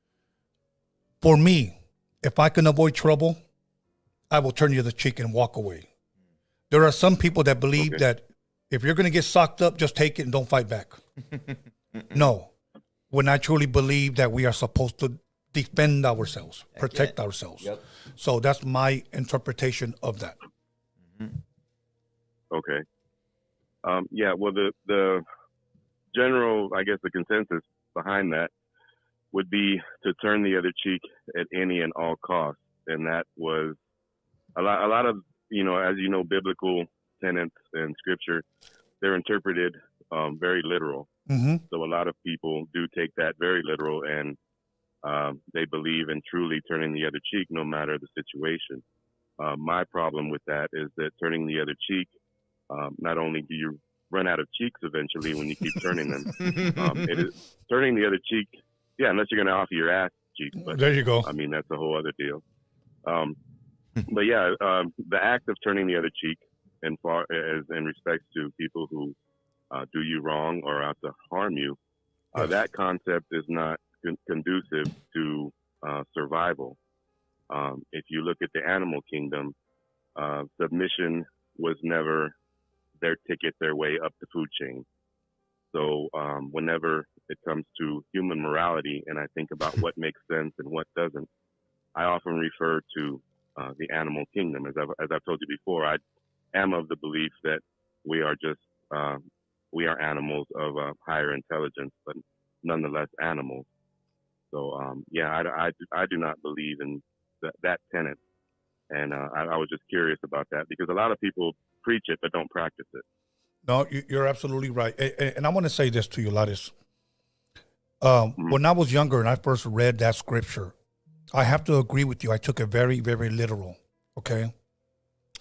I wasn't trying to be a part of the neighborhood anymore. I ran into some rivals. I was ordering some tacos to go. And here they come, like 5 guys walk in. Okay. One guy comes up to me. And you know what I thought in my head? I'm going to practice that turn the other cheek. Well, guess what? I got socked up twice, bro. Okay. The second time, my reflexes, I just started swinging. So I remember I talked to someone who was teaching me a little bit about the Bible. And he told me what I know now. He said, look, I'm going to read you something. He said, Jesus was getting ready to be betrayed, and he told his disciples, sell one of your garments and buy yourself a sword. And I said, why would he do that? And he said, because he knew when they go preach the gospel that they would face hostility on roads, okay? So this was to protect yourself. Now, to turn the other cheek didn't mean let the guy sock you up or beat you up or defile you or have his way with you. It was like, no, you have to protect yourself. That's what turned the other cheek. If you can avoid the trouble, avoid the trouble. But I took it literal, and I got socked up, and I learned, so, but I have to agree with you. Many people do take it literal. Yeah. Yeah, when you do put a little compromise in there, it seems to make sense. And what you said makes sense. However, like I said, a lot of people do take it literal, and they do expect complete, submission and forgiveness to those who would harm them. And I've never been of the opinion that you can truly live a fulfilling or even a safe lifestyle if you're of that mindset. I have to agree with you. I have to agree with you. And as far as the karma thing, I don't believe in karma. I think it's I don't mean to offend anybody out there, but I think it's a very childish and arrogant concept to assume that the workings of the universe, at large, are concerned with human morality, and even more so, a single person's right or wrongdoing. Like if the universe is out there keeping score, and if you knock over somebody's soda here, on purpose, that somehow something's gonna come back to you later. I think it's a very childlike concept, and it's something that a lot of people do to comfort themselves in times of feeling helpless, to do something about their circumstances. And I agree with you. I understand. I just think, I don't like using the word karma because I met 4 different people that had 4 different interpretations of that. So I don't know which one, to go with. So, right. Because like I said, today people give their own interpretations to certain words, and they'll say, here's what they'll say. Well, to me, it means this. And then, so yeah. Right. Anyways, Lattice. Yeah. Okay. I always appreciate you I just calling wanted in, to get man. y'all's opinion on that, and yeah. Thanks a lot, and I'll hit y'all up another day. That'll work. Later. Thank you. Let's go. There we go. Caller, your name and where you calling from? Hey, what's up? Yeah, this is Tony calling from El Monte. Tony from El Monte, bro. How you doing tonight, man? Oh, man, I'm good, man. I just tuned in right now. I didn't know you guys even had a show. Sometimes you guys don't have it on Friday, and I was like, damn, I gotta tune in, and see you guys. Right. I gotta start off first by saying is that I really do like your show, man. I really appreciate it. It's good. It's a good conversation with the callers and between you two guys. Thank you. But it's my first time ever calling in. And I do have to say one thing, and again, it's a lot of respect. Everybody has different views. But to me, man, like I never believed in I believed in the Bible when I was a little kid, like 8 and 9. And that's when I stopped believing in it. Like never looked back, bro. Never thought about ever God or the Virgin Mary. And as I grew up, to me, it just seemed like control. It's the same thing like the government. It was government back in the day of governing people. And it's the same now. And now there's other governments in the Bible. I think it's the same thing, with all due respect, Right. Okay. I mean, I'm not going to argue with that. I mean, that's how you feel. That's how you feel, and I've heard that before. Yeah.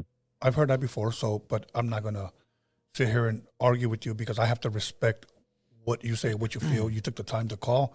So we're good with that, but yeah. Anything? No, I mean, I believe that the Bible in today's standard was and is used to manipulate people through religion, but the Torah, where Scripture comes from, is not part of that. It's for a certain bloodline of people known as the Israelites, have laws, statutes, and commandments, and nothing else. It's not a book to control anybody, but to show these people who they are and the standards of the way they're supposed to be living. Right. The people that do use that as control are these false teachers that used to control the congregation. Mm-hmm. You know, like I'll just give you one example, just one of many. Jim Jones was at one point supposedly a real preacher. Then he came up with the People's Temple, and he takes them to Guyana, and they all drink the Kool-Aid. How did he control them? With the Bible. Yeah. Look at David Koresh. How did he control them? With the Bible. Mm-hmm. So. Yep. Yeah. No, we agree on that. But anyway, okay, so just moving beyond that, I have a quick story for you guys because, you know, I know this is Freaky Tales. And one thing, I would like to hear more Freaky Tales, you know, as well, like anybody would. I do have a Freaky Tale. This is my Freaky Tale, right, that I've been wanting to call in for. Yes. This happened in 2003. Okay, I was 21 years old, and it was the middle of summer. So I went out to Arizona I was working with a buddy of mine delivering computers. Like we were working on computers, and so we were delivering them to like a union over there, you know? So it was like, almost 20 years ago, so I don't remember exactly where. But the point is that, you know, I don't know if you've driven through to Arizona or not. Maybe you have, you know, the 10 freeway, right? It takes you there and back, right? Okay. Yes. So, and this is sober as a gopher. None of us, we weren't drinking. I was 21. He was young too. We just got there, and then we left like the night, right? And we were driving back. So this must have been late at night, either 12, midnight, 1, 2. It doesn't matter. But it was the middle of the night, in la noche. And it was the middle of the summer, hot, dry, you know, the desert. And we're on the 10 freeway, and I'm driving, heading back to LA. And maybe one of your callers have ever seen this or heard something like this. That's why I'm calling and I'm putting it out there, because I would like to hear more of this if anybody else has experienced this. I saw like a cloud, man, like a cloud on the 10 freeway, you know, just hanging there. And we literally, like fog, you know what I mean? Like a fog. And we literally went past it quick. And that was that. And we looked at each other like, hey, what's going on here? You know, it was really trippy. And of course, we're not going to stop. And we just went past it. And there was no clouds. Again, it was dry, bone dry. Like if you're going to Vegas, if folks, you know, when they go to Vegas, if they haven't been through the 10 on Arizona, you know, it's the same deal. It's dry. There's nothing, no humidity. Yeah. So I don't know what that was. And I'm putting that out there to see if anyone else has ever experienced something like that, because I've never experienced something like that other than that one time. And when was this again? And was this at night or during the day? It was at night. It was at night, but it was, I mean, it was hot. We actually had the windows down. It must have been like 90 degrees, 91 degrees in the middle of the night. I mean, it's summertime in Arizona, you know, on the 10 freeway. You know how it gets hot. It doesn't cool down, you know? Yeah. And I mean, you could see the stars. Everything was clear. I mean, everything was extremely clear except for that little one piece of, like, literally just within 2 seconds, we're in and out of that cloud. I don't know, you know? Okay, well, and this was I don't know if you ever heard something like that before. No, I have not, sir. I have not. And you said this is the 10 freeway. Yeah, on the 10 freeway going back from Arizona back to LA. You know, I cannot explain it. I mean, there's a lot of other things that have happened throughout the years, and I'll call back. I mean, obviously, I don't want to take up the whole hour or whatever, you know. Right. But that was a really very, very paranormal, you know. It wasn't even scary because, you know, you're driving, you freak out. Like, hey, what the hell was that? You know? Right. No, I understand, bro. Thank you for that, man. Thank you for calling and being a part of the show, bro. We greatly appreciate you calling and sharing your freaky tale. Okay. Yeah. All right.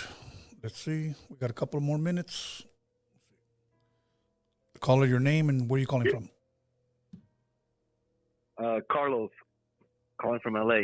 Carlos from LA. How you doing today? I'm all right.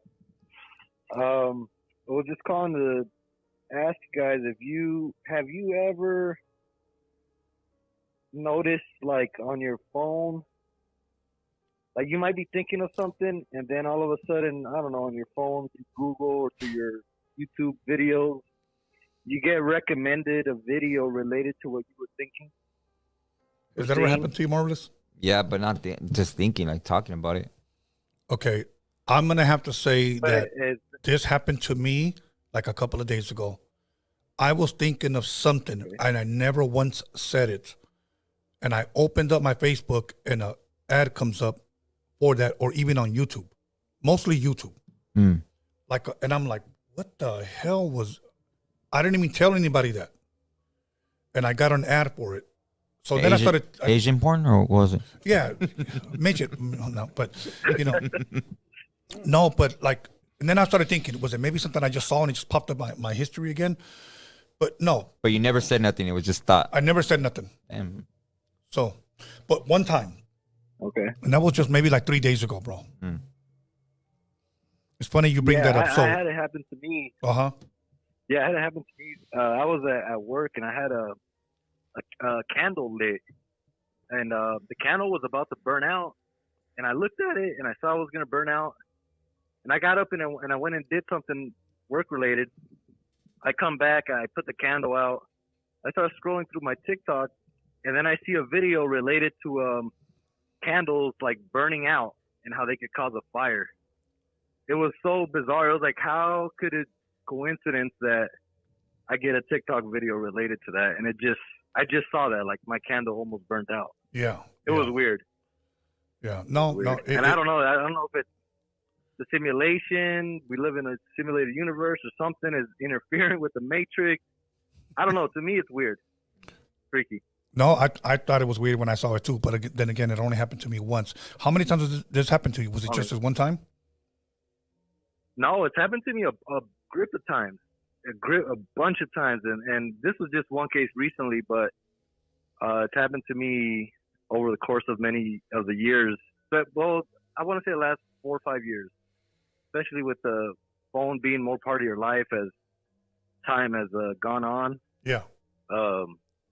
I've seen it happen with like food. It's happened when I'm thinking about a tool, different things, and then it just pops up like day later, even an hour later. It just happened. It's weird. Okay. I think personally, I think that could be something going on where the phone is interfering with the Wi-Fi or something freaky is going on. Yeah. The signals, the simulation, the Matrix. It's there's so much technology now that people throw it up to the algorithm, but I think it's something deeper than that. I wouldn't be surprised 5 years from now, 10, they come out and say, hey, we can read your mind through Wi-Fi or whatever. We know what you're thinking. Shit, but all the phone conversations, all the text messages, and all the, things we post up on social media, you never know. They're just gathering information of everything you think. Yep. So. Exactly. They could. As you're looking at, I don't know, you're looking at a big booty, they could pick up on your brainwaves and say, oh, when he's thinking about big booties, his brainwaves look like this. Yeah. Okay, so then, boom, they could make it. Next time you think about big booties, you get a big booty recommended on TikTok or something. It's crazy. You're gonna see Norby's big booty on there. Yeah. All good, caller. Thank you, man. Appreciate you calling in. All right, man. Thank you. Okay. There we go. That would be freaky. Look at that percentage, homie. There we go. Oh. Caller, your name and where you calling from?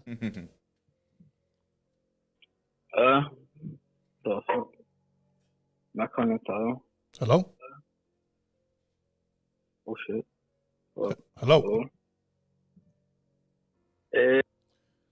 Anyways, when you call, please have your TV low, please. Turn down your TV. I think people think that they can look at us and then talk at the same time. There's a delay. Okay, so please turn down your television. Call your name and where are you calling from? Hey, what's up, Tony? It's the home Kike from the city of Escondido. What's up, Kike? ¿Cómo estás, bro? Yeah, and ustedes? Good, bro. Marvelous. Give me more volume. What's up, homie? You know, más mira. Hey, I have I want to shoot out a quick little series on why things are, the state of the current world that we live in, or why things are the way they are, right? But after I'm done speaking on this, I want to hear what you guys have, or if you guys can teach me anything else. But this pretty much revolves around the tree of life, right? Okay. And we as humans, we have souls, right? So we are the fruit of the tree. But just like every other element that we have in this reality, in this plane, in this existence that we live in, everything is finite, correct? So if we haven't reached the point already, then there's going to be a point eventually where the tree's going to dry up and we're no longer going to have souls, correct? So by that logic, that's the reason why we have a lot of people who are considered like NPCs. You know, the brainless, the zombies, the ones who are just fucking going about their day to day without even really, you know, being conscious through the process. So I guess what I'm trying to get at is like with that and like human cloning on the way and everything else that's going on, it's like that's the reason why we keep straying further away from God every single day. So take it for what you will. Like, I don't know if you want to debunk my theory or like just give me more knowledge on the tree of life or whatever that concept is that you guys may have. Go, Marvelous. So I mean, I take it as, I think of it like this. You know how Scripture says that we're measured by the fruit of our tree, the like what we're able to how do you say it? Yeah, we're nothing but the fruits. Yeah, like, you know, we're known by our fruits or whatever, you know, and some of us do dry up, you know, some of us do, you know, we don't have nothing to offer this world, bro. We're just here stagnant. We have no energy. We have no substance. We have no goal. We're not ambitious about anything. We're not accomplishing anything. You know, we die out, whether we don't have no kids or whether whatever, but our seed is not procured. And especially because we're not fruitful in any way, shape, or form. Like, you know, we're not living by, if people don't want to believe in the Bible or nothing, that's fine or whatever. But take the morals of the Bible, you know. I mean, there's a code to live by. It's a moral code, you know. There's a way to eat, you know, a certain food to stay away from and stuff like that. And that all that is factual stuff, you know, to be a good person, to whatever, you know, turn your cheek from or turn the cheek, like you guys were talking about earlier, or they were talking about earlier, this person that called in, from your brother. Don't harm your brother.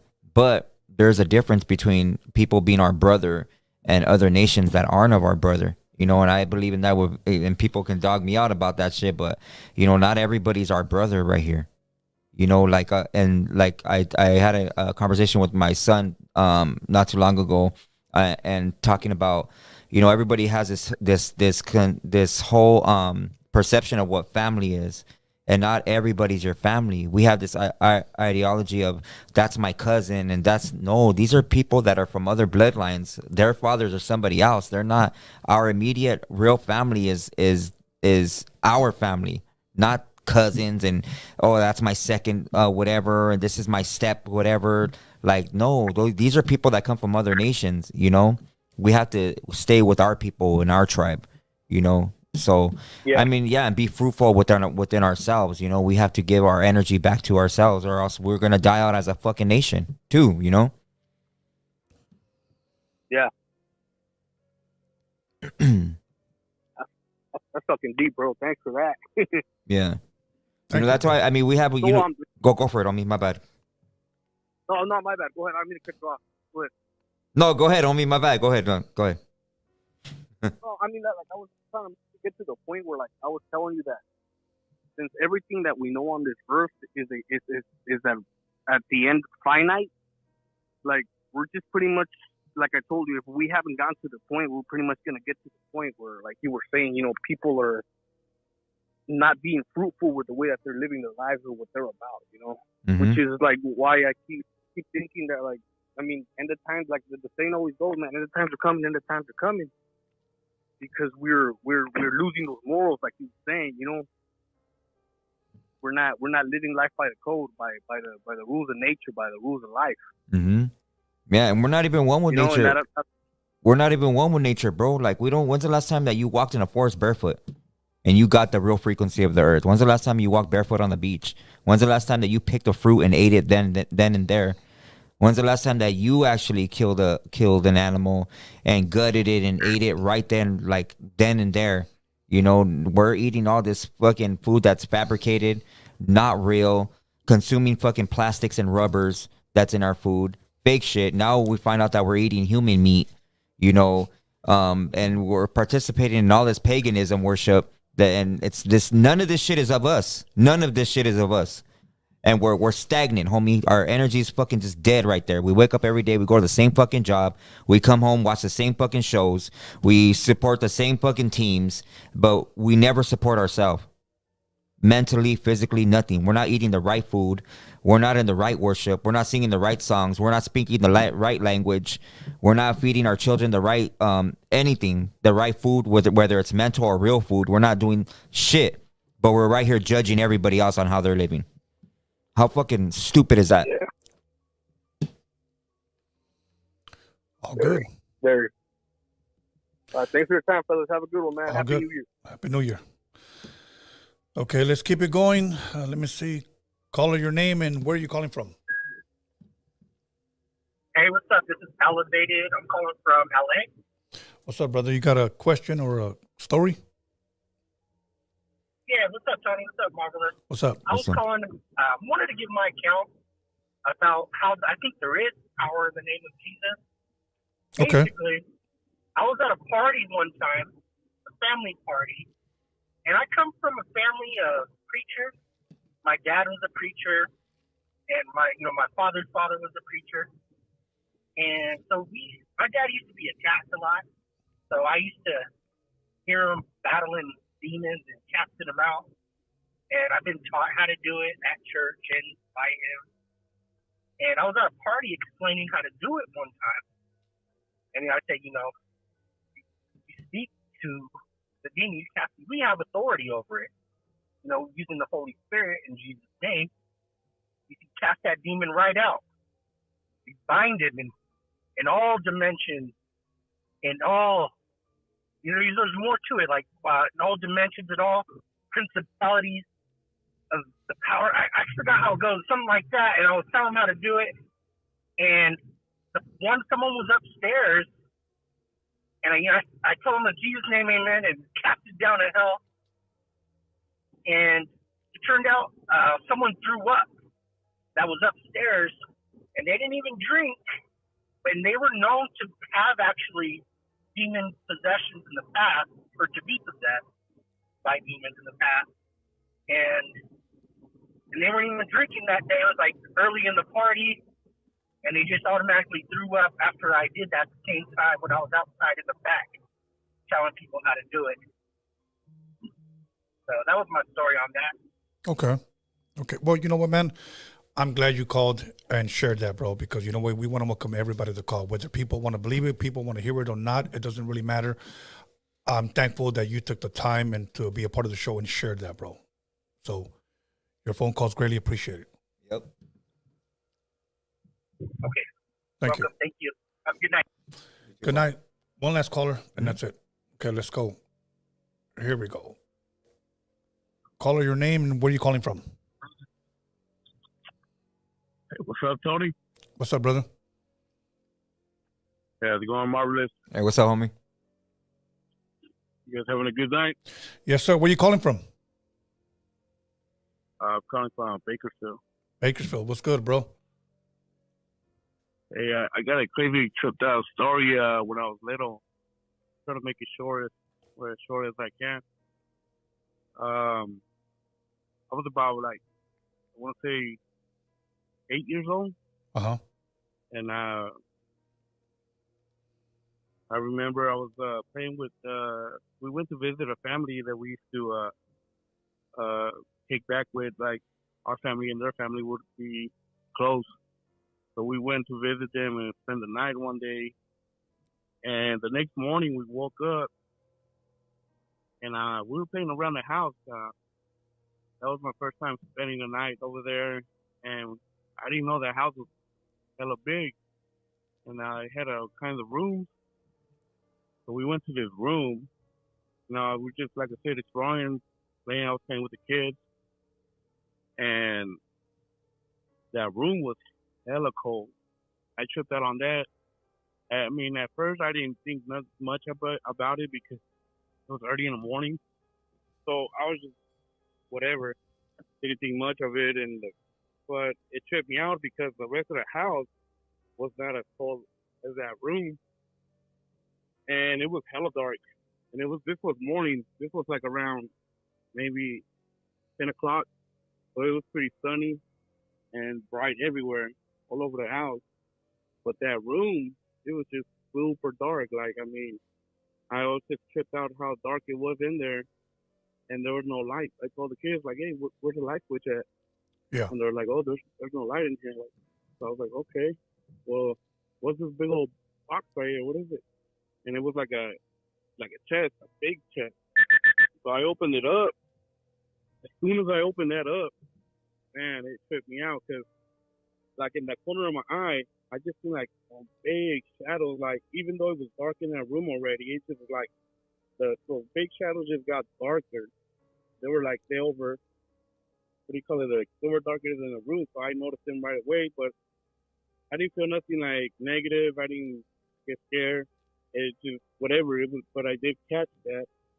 And when I opened it up, that's exactly when those shadows appeared.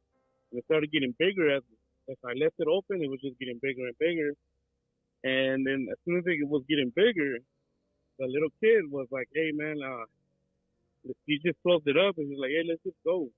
Let's just leave. Go outside or something. And I was like, okay, well, whatever. But, yeah, that thing tripped me out, man, because I was, like, thinking about it. Now that I think about it, I'm like, man, I think that shit was some freaky shit because that guy, the dad to the kid, you know, he was like I think he prays to the Santa Muerte and all that. Yeah. So I think that's probably a room he used for that, whatever he did with the Santa Muerte, because that's what I feel. That's what I think. You know, that guy, that dad, like, he actually pretty cool, but you could tell he had like some bad, you know, you could tell bad vibes sometimes with people. I could kind of feel like, you know, like some type of vibe like that with him, and so I don't know. I just tripped out on that. Like, it all tripped me out, like, about those shadows, and like I said, it tripped me out because I didn't feel scared, but I did notice it. Now, was that the only time you've ever experienced that? Shadows like that, yeah. And I mean, I've experienced other stuff like, what is that? When you dream and you get the devil called it? Is that what they call it? Yeah, the sleep paralysis. Oh yeah, that I Okay. experienced that, but that's the only Okay. two things. Thank you, caller, man. I greatly appreciate you taking the time and, you you know, and letting us know your story, bro. Appreciate you. All right, you guys have a good night. You too, homie. Thank you. Okay, that was it. Let's go. Oh, you know what? Let me just get this last one. This guy's been calling. Caller, your name and where are you calling from? Hey, what's up, brother? This is Danny from Orange County. Danny from Orange County. You sound a little bit muffled. Can you put your, like, I guess, your mouth by your phone? Yeah, I just did, bro. There you go. very Thank much. you. I just, yeah, you're welcome. Thank you. Yeah, so check this out, man. Recently, I was in, you know, I just want to get your thoughts on it. I can barely hear you, bro. New Orleans. Recently, I was in New Orleans in August for my wife's 40th birthday. Went to like a speakeasy kind of place. Okay. We were, you know, had a couple with a friend. We wanted to go in and check it out. Never been to one. You know, California or there, in New Orleans. Yeah. You know, kind of weird vibe. Ended up leaving about 40 minutes after that, right? School, kind of a little strange. I left, maybe 10, 15 minutes after I left, somebody came up to me, a random dude, like it was Mardi Gras time. Excuse me. He said something was following me. And I'm like, what? He's like, hey, man, I don't know where you were at, but there's something following you. I'm like, well, who? And he said something was following me. He's like, can I bless you? I said, yeah, absolutely. He blessed me. He said, all right, go on your way, but something was evil. So my question is, have you guys ever like experienced that where you go somewhere and you get that weird vibe, or, you know, it follows you, or get that bad energy? I've gotten several instances like that, bro, and this is gonna sound like kind of like people in the comment section are probably gonna go, what the hell, like talk shit, but I always get older ladies that come up to me and they grab my hand and they say that I'm blessed and stuff like that, and they'll tell me like good stuff, bro, like, you know, that I'm protected and stuff like that. It always happens, bro. The parking lot at Walmart, in line at the bank, everywhere, and it's always the older ladies, like old senoras, like they always come up to me and they grab my hands and shit. Right. You know. It's crazy. Yeah, this is the first time it's ever happened, man. I'm pretty positive, and I bring good energy. So Mhm. it was, to me, it was kind of a weird vibe. Mhm. So I'm there trying to celebrate something, and you get this weird negative vibe. Yeah. And for something, for someone just off random to be like, hey, do something not good. I'm like, what? Yeah, that shit'll bug I'm the shit having a out of good me, time bro. and We're out trying to party this and that. So I just wanted to have that input. So. All good, man. Yeah, I just wanted to give you guys information. Yeah, thank you very much, bro. I appreciate it.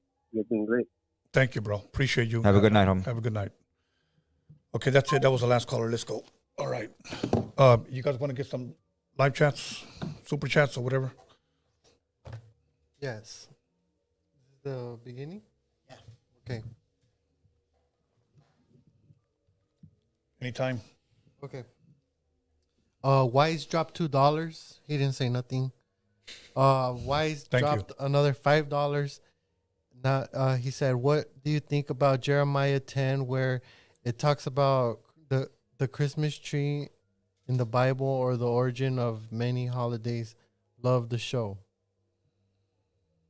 That's all. That's the question. Oh, what do I think about a Christmas tree? About Jeremiah 10, where it talks about the Christmas tree in the Bible or the origin of many holidays. So it's Jeremiah 10, 1-5.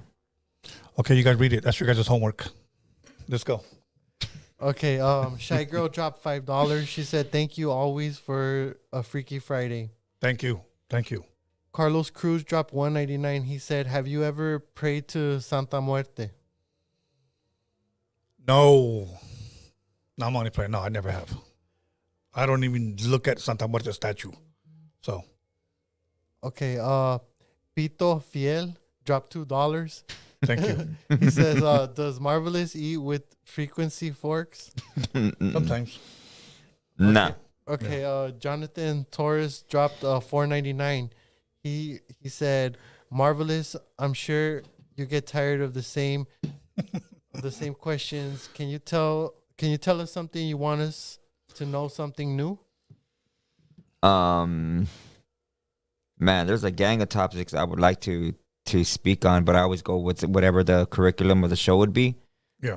But I don't know. I just feel like I want to talk about more, but we don't have enough time to talk about like a certain, like if I get into one subject, we're going to spend an hour fucking talking about that one thing.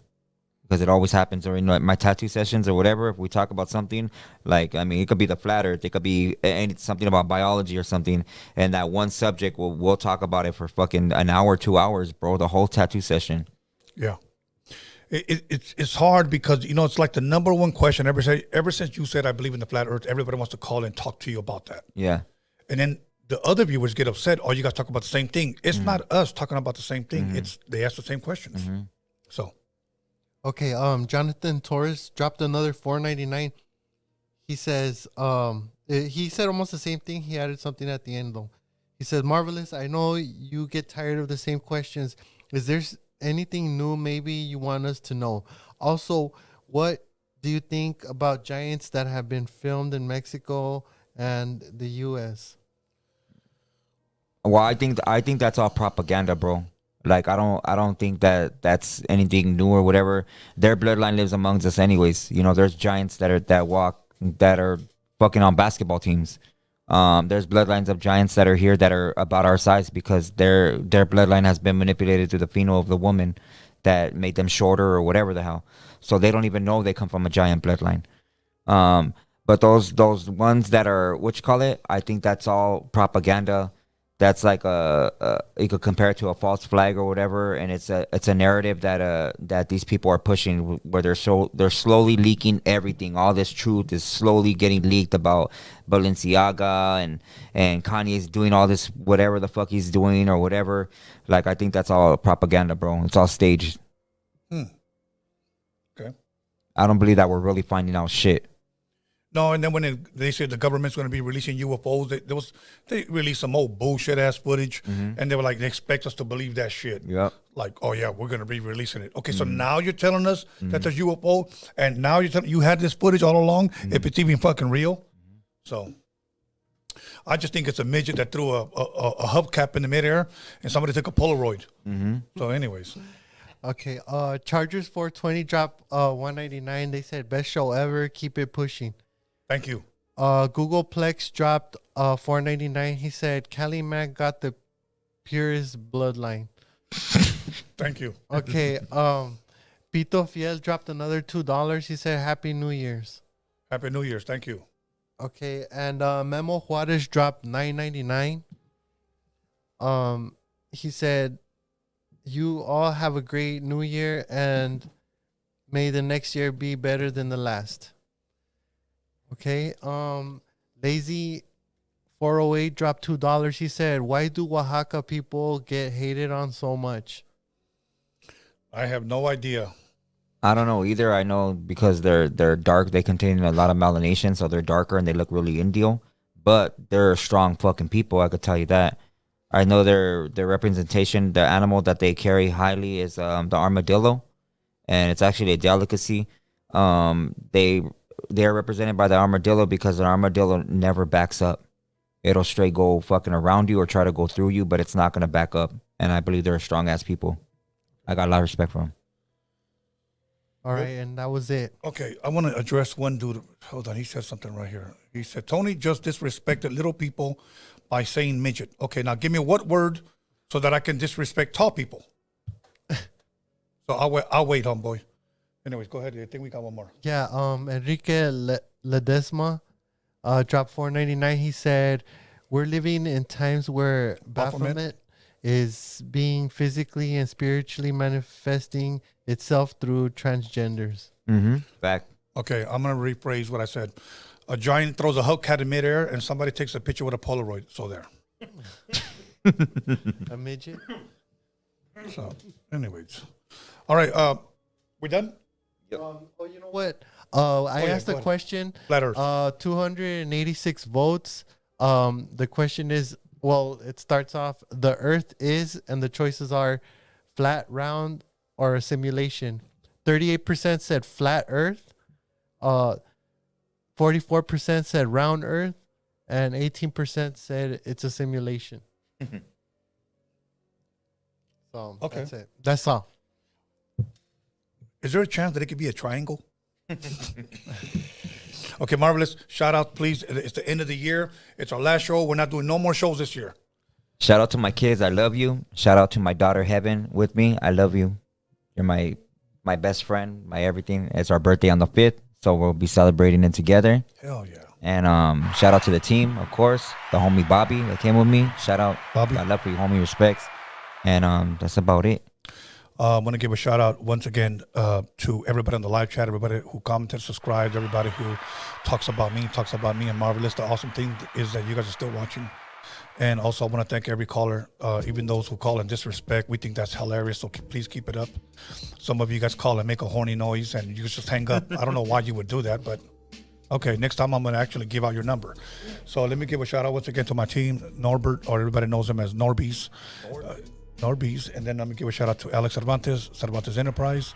Let me give a shout out to my son, B. Scanless, and also to the Hip Hop Jedi, and everybody once again who dropped money on the live chat. Everybody who called in, once again, all you subscribers.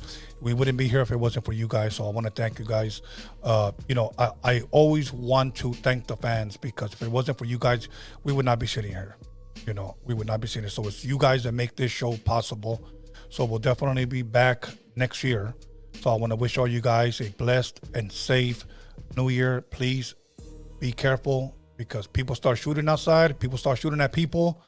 And you better recognize the difference between fireworks and, cohetes. So other than that, stay blessed. And you know what? Expect the unexpected. And thank you very much. And we out of here. Thank you, Marvelous. Yeah, thank you, homie.